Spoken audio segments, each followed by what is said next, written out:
Do you know how much does it cost to kill a man? I do. High school is not always that musical fantasy that we always paint in the movies. It comes with change and newfound views. The world of playing on recess and making friends as a priority is replaced with social media following and social status. In a sense, it's the time where we have to discover who we are and what do we want to do in life. I wanted to feel like an adult. In order to do that, I changed myself. Used to be in the swim team, not anymore. My classes became something in the background of bigger things like going out and making my name something everybody knew. I became popular, and thanks to that, friendly and with connections. Parties took me to more parties, and I became addicted to attention. Something I didn't really feel before that. But with all that attention and newfound friends, I still became depressed. I didn't really have any true friends, and really that was all I seek, friendship. That search became a problem when I met them. They didn't really seem bad at first, and all they wanted was to have a great time, and so I did I. But I knew something was off. They were sons and daughters of powerful people that not really bad people, not really something that gave me fear, but politicians and higher ups in the center of San Pedro's economic market. I felt they were the future of the city, and with powerful families, they had powerful they were powerful themselves.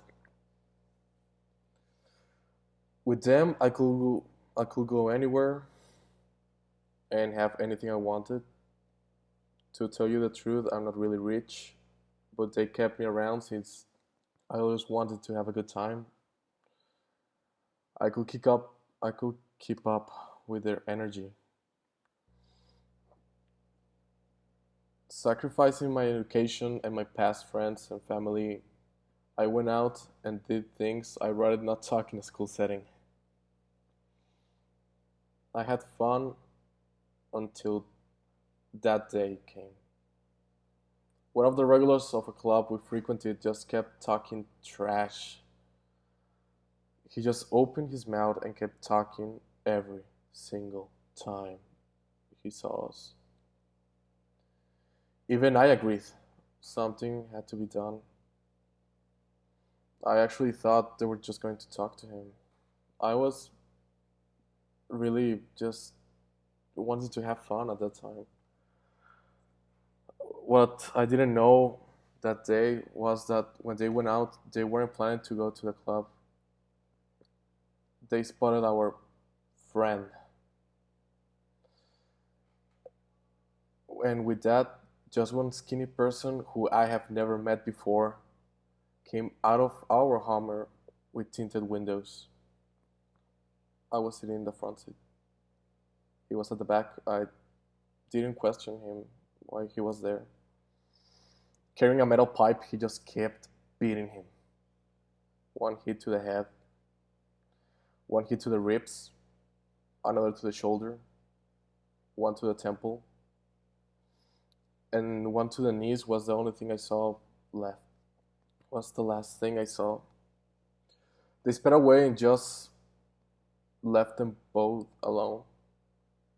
I was crying while they just laughed and told me it was fine.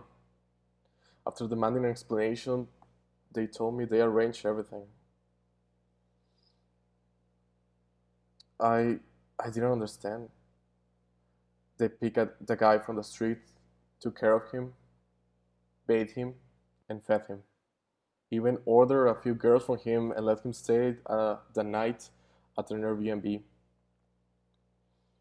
He owed them everything. He was so grateful he could do anything to experience that lavish lifestyle they provided him. So he did. He did that. He did anything. I don't know what happened next and what happened to those two. And to tell you the truth, I don't really want to know. I separated them from day after that day. I didn't want to see him so marked, so I did it gradually. I just couldn't see them to the face. I was afraid I was going to be next, me or my family. So, if you really want to know the cost, it was 4,000 pesos for all of that. But for me, it was myself. I couldn't even look in a mirror. I have a therapist, and I talked to him about it. I had seen what I call real evil, just pure and unnecessary violence. The only sound I got after witnessing that day was laughter. That laughter was the thing that really killed me.